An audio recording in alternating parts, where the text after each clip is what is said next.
Washington's butt was sufficiently kicked. Winter was here. His troops' morale was low, some just up and left. Washington needed to do something, anything to restore faith in the revolution. The British had spread throughout New Jersey and settled in for a winter of drinking cider and partying hard. Nobody expected an attack in the winter, so Washington started making plans for an attack in the winter. The British had hired a large force of Hessian mercenaries from the German states of Hesse-Kassel and Hesse-Hanau to fight the rebels. It was these mercenaries that were stationed across the Delaware River from Washington and his army. And there were more Hessian reinforcements incoming, but they made an unscheduled stop. It was Christmas Eve with a blizzard outside when Washington heard the Hessian defenses were down, and he decided to attack. He made a perilous crossing of the icy Delaware River with 2,400 men and marched 9 miles to Trenton, where he caught the Hessian forces completely off guard. After a short but fierce battle, the Hessians surrendered in droves. It was a much-needed victory that sent a clear message, not only to the British, but to Americans across the colonies. The war was far from lost. General Cornwallis led the British forces south to counterattack the Americans, but in a series of battles, Washington's defensive positioning and flanking maneuvers defeated the British 3 times in 10 days, and the British decided to abandon southern New Jersey for the rest of the winter. Washington finally set up a winter camp in Morristown, but for the Americans, there was much less partying than the British. Elsewhere, the British had taken Newport, Rhode Island, because it was a good naval base. In the south, they failed to take Charleston, South Carolina, which left British loyalists unsupported and vulnerable to more harassment and even mass expulsion. Congress sent Benjamin Franklin to France on a mission to convince them to join the war, and while the French generally loved any opportunity to hoodwink the Brits, they didn't want to join unless it was a sure win. The British Parliament couldn't believe the war wasn't over yet, and the pressure was on to end it, so the British came up with a plan.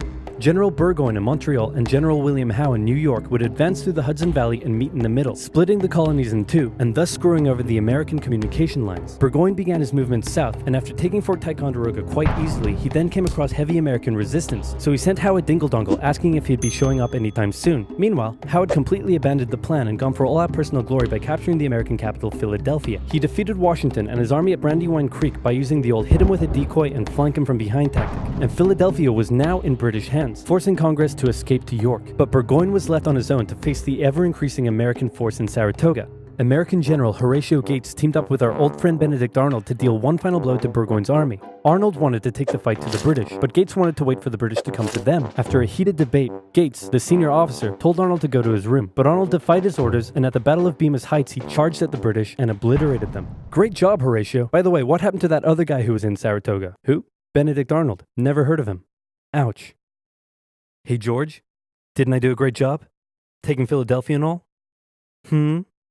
Didn't I? You're fired. Both Burgoyne and Howe returned to Great Britain, leaving British General Henry Clinton to take charge of the war. And the war was about to take a nasty turn, because with the victory at Saratoga, the French were finally ready to join the Americans. Alright, Benny, we're in. Hey, isn't this kind of funny? You know, because you're a republic trying to overthrow an absolute monarchy, and I'm an absolute monarchy helping you? Like, could you imagine if your revolution inspired my people to revolt against me, and then they imprisoned me and all my family, and they chopped all of our heads off? Could you imagine? That's called foreshadowing.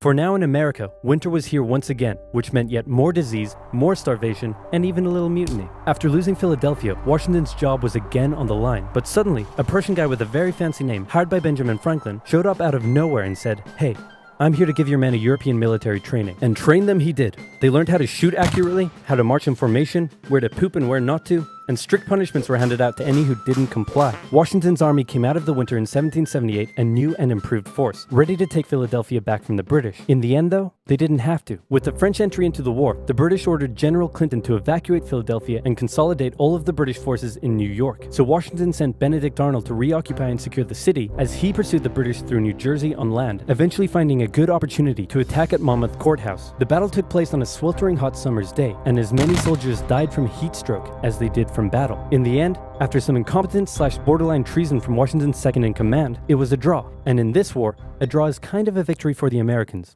Next up, let's talk about this guy. This is John Paul Jones. John Paul Jones is handsome, Scottish, and absolutely insane. When the war first broke out, everyone was like, how did the colonies expect to stand up to the might of the British Navy with their meager fleet of converted merchantmen? Yep, try telling that to John Paul Jones. This guy sailed to the British Isles, somehow captured a British ship off the coast of Ireland, and brought it back to France. Then he returned, attacking more ships, raiding towns, and evading capture the entire time. These are basically pirate tactics. But hey, if it works, It works. In one incident, he captured a British ship and returned to a Dutch port without an official ensign because his was lost during the battle. That's a big no-no and can have you arrested as a pirate. The Dutch helped him out by quickly creating a design based on Benjamin Franklin's description of what the American flag should look like, and they entered it into their records as an official US flag. What they came up with looks pretty cool. The whole campaign probably played heavily on British morale and brought into question their ability to win the war. And fun fact, he was so cool that one of the towns he raided in 1778 gave him an official honorary pardon in 1999. Keep ripping in heaven, John Paul Jones.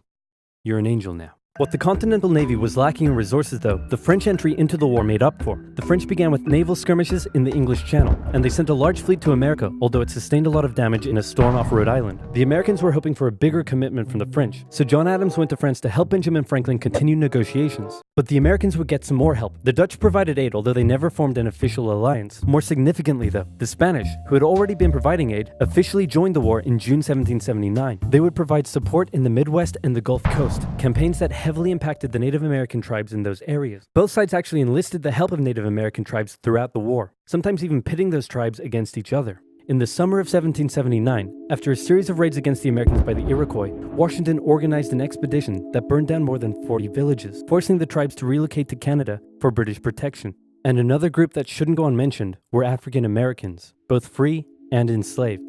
They joined both sides of the war, hoping to gain their freedom. But afterwards, many were simply returned to slavery, particularly those who had fought for the Americans. Despite owning slaves himself, Jefferson had written a condemnation of slavery in the Declaration of Independence, but out of fear of offending the southern colonies, this was removed from the final draft. For the same reason, the American Army stopped enlisting African American men in 1775, a policy that Washington, a slave owner himself, supported, but they were forced to reverse the policy after the British promised freedom to any slaves who joined them. In general, you stood a better chance of gaining freedom if you fought for the British. However, even those that left with the British after the war suffered mistreatment and discrimination in their new lives outside of America.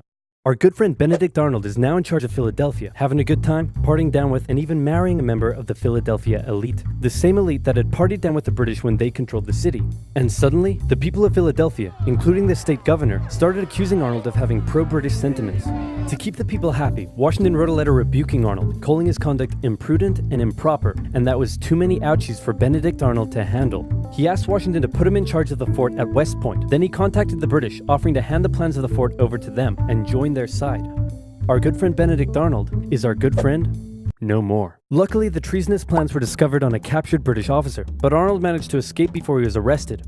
As a British brigadier general, he would go on to lead raids against American cities, most notably his raid of Richmond, Virginia in 1781. His betrayal shook George Washington, who had once again set up camp at Morristown. His leadership somehow held the Continental Army together through the harshest winter of the war.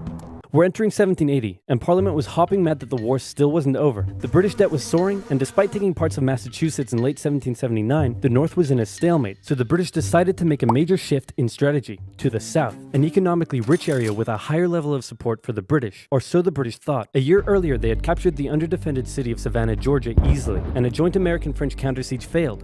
Now, they laid siege to Charleston, South Carolina. It fell within months, with thousands of American troops surrendering to the British, a costly defeat. The British quickly moved to take control, and they sent stereotypical Hollywood villain with a British accent Bannister the Butcher Tarleton into the backcountry, where he hunted down rebels and destroyed them with ruthless brutality. The British presence also inspired local loyalist militias in the backcountry to rise up against their persecutors. The British really seemed to be onto something with their new strategy, and the ball was very much in Washington's court. I'm gonna send my most loyal general, Nathaniel Greene, to the south to stop the British. Gonna have to overrule you there, George. We're sending Hero of Saratoga and your biggest rival, Horatio Gates. Watch this, George. I'm gonna save the day again, everybody will love me, and I'm gonna get your job. Here I go. And he got into one battle with Cornwallis, got annihilated, and ran away. Alrighty, let's go with your guy. Nathaniel Greene knew the British outnumbered his own forces and wouldn't be defeated with conventional tactics, so he had to think outside the box. He split his army into two, said, "Hey big boy, look at me," and then they went running in two different directions. Cornwallis sent Tarleton after Morgan, and he caught up with him at Cowpens, where Morgan proceeded to kick Tarleton's butt. Then the two led Cornwallis on a wild chase through North Carolina, his bigger and better equipped army much heavier and slower than Greene's quick and mobile troops. Greene led Cornwallis further and further from his supply line, then crossed the Dan River into Virginia, picked up some reinforcements, and turned back to face the now exhausted British. At the Battle of Guilford Courthouse, the two sides engaged in vicious close combat. Cornwallis, fearing loss, fired his big guns into the chaotic fighting, cutting down many of his own men. Greene retreated, giving Cornwallis the victory, but Cornwallis lost a quarter of his men in the fighting, so it felt much more like a British defeat. At this point, both sides desperately needed something to happen soon to end the fighting. The British were running out of money, while the Americans were again facing mutinies as the men went without pay or even basic living needs. Fortunately, the French were now showing up in greater numbers and were ready to fight. After his encounter with Greene, Cornwallis decided the only way to win the South was to first prevent the Southern Continental Army from using Virginia as a supply base. So he abandoned the Carolinas, moving to Wilmington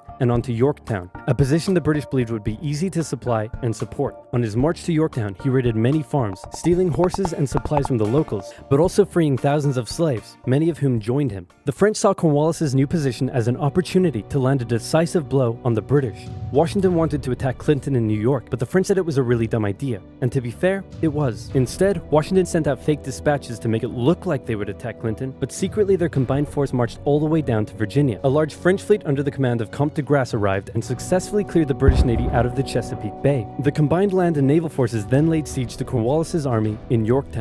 The American and French forces tightened in around the city, raining artillery down on Cornwallis, who desperately appealed to Clinton for aid, but Clinton was unusually chilled out about the whole thing. Cornwallis held out for nearly a month before he had no choice but to surrender. Over 7,000 British troops were captured, a crushing defeat, and with that, Parliament had reached the end of its rope. The war just wasn't worth it, and it needed to end now. The British still held New York, Charleston, and Savannah, but fighting between the two sides mostly ceased as peace negotiations opened up in Paris. The resulting treaty in 1783 saw Great Britain remove its troops from American soil, recognize U.S. independence, and cede territory up to the Mississippi River. In return, the Americans agreed to pay any debt still owed to Britain and gave fair treatment to any colonists who had remained loyal to the crown. The Spanish got Florida, while the French got an economic crisis that led to its own revolution a decade later. Washington retired to his home in Mount Vernon, wishing his men farewell by saying, "I most devoutly wish that your latter days may be as prosperous and happy as your former ones have been glorious and honorable." He hoped to live out the rest of his days in peace, but unfortunately for him, a number of people wanted him to be the first leader of the new country, and by a number of people, I mean literally everyone. The first election campaign in American history was basically a grassroots effort to convince Washington to accept the office. He was sworn in on April 30th, 1789, and he himself established many of the standards and limitations of what the American leader should be. First of all, there was debate on what he should be called. Is he a king? Is he our glorious leader? In the end, they went for a word that at the time was pretty modest. President, like the president of your local bowling club or office bake sale committee. He set up a cabinet of expert advisors, knowing that no president could know everything, no matter how much of a stable genius they claimed to be. He proposed major legislation to Congress and gave an annual State of the Union address to keep his own power in check. He stated that the US should remain neutral in foreign conflicts, and in the end, he voluntarily gave up his power after just 2 terms. He could have made the presidency anything he wanted, but his careful and cautious actions helped set the precedent of an office that is powerful in its limitations, decisive through its diplomacy, and respected in its humility. And so the United States was born, and everything was perfect. It had no problems, not a single one. Certainly nothing that would, cause such an extreme divide that it would lead to a civil war. Anyway, moving on.